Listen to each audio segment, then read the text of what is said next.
Bonjour Sorge, Bonjour, bienvenue. merci. C'est un abonnement, on te retrouve là systématiquement avec nous, ça nous fait très plaisir.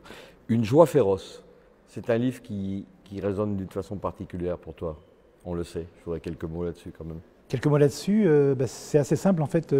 Malheureusement, si je puis dire, chacun de mes livres est né de quelque chose qui m'est arrivé, soit blessure intime, soit accident de la vie.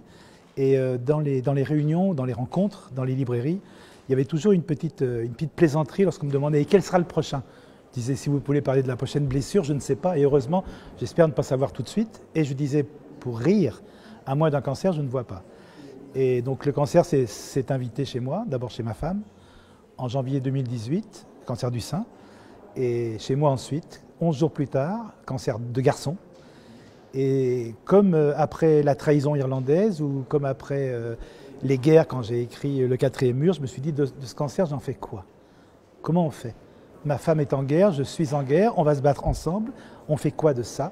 Et je me suis dit, ben voilà, il faut faire un livre. Ouais. Et ce livre existe, Une joie féroce, donc Jeanne, c'est une femme, je dirais, formidable de son temps. Une expression, c'est une femme qui demande pardon à tous et salue jusqu'au réverbère.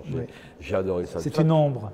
Voilà, c'est une personne qui finalement peut-être n'existe pas quelque part, en tout cas qui n'est pas remarquable au sens propre du mot. Elle est aussi libraire, elle vit dans les livres. Oui. Et puis, il lui arrive cette chose, il y a quelque chose. Il y a quelque chose. Il y a quelque chose, dit le médecin. Phrase que le médecin prononce. Et là, Jeanne, ce quelque chose, qui va être traité évidemment par la médecine, ça la métamorphose complètement. Elle devient une résistante, dis-tu. C'est exactement le mot. Moi, c'est pas un livre sur le cancer. Le cancer, c'est le théâtre des opérations. Oui. En fait, c'est un livre sur la résistance.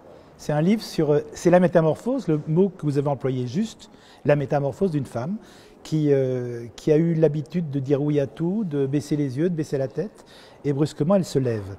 Parce qu'elle n'a pas le choix d'abord. Lorsqu'on dit à quelqu'un qui a un cancer que tu as du courage, non, il n'a pas de courage. Il fait ce qu'il peut, comme il peut. Et Jeanne, comme elle peut, et ben ça va être de se battre, d'abord parce qu'elle va être seule.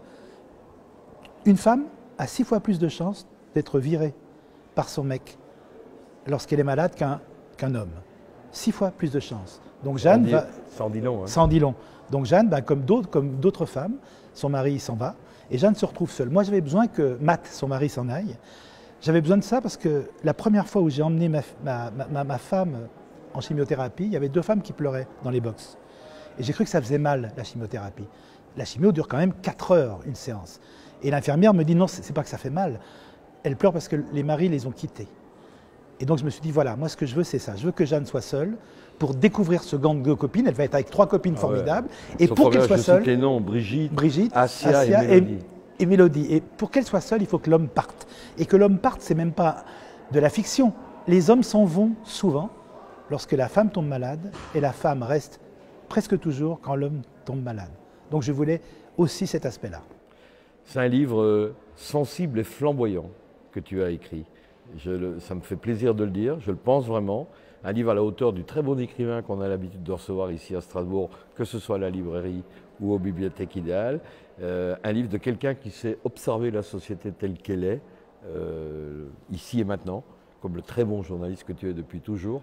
Et donc ça nous fait très plaisir de t'avoir reçu avec ce livre. La rencontre avec les spectateurs de la bibliothèque idéale est pour quelques minutes à peine. Merci Sorge d'être venu. Merci à vous.